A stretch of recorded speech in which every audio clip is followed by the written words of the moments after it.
Football club বার্সেলোনার সাথে সম্পর্ক ভালো যাচ্ছে না ব্রাজিলিয়ান ফুটবলারদের। খুব সম্প্রতি ক্লাবটিতে যোগ দিয়ে সন্তুষ্ট হয়েছে এমন ব্রাজিলিয়ান খুঁজে পাওয়া দায় হয়ে যাচ্ছে, বরং সেলসাও তারকাদের এই ক্লাবের নাম লিখিয়ে হতে হচ্ছে হয়রানির শিকার।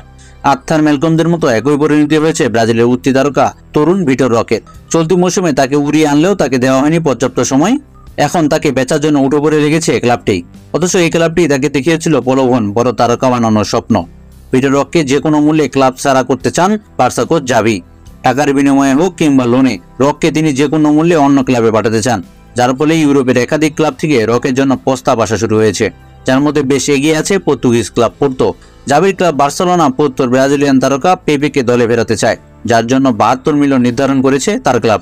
তবে এত টাকা বার্সা দিতে পারবে না দেখে ভিটর রক ও সাথে কিছু টাকা দিয়ে উড়িয়ে আনতে চায় এই সেলসা উইঙ্গারকে। এক ব্রাজিলিয়ান দিয়ে আরেক ব্রাজিলিয়ানকে আনার পরিকল্পনা বার্সার।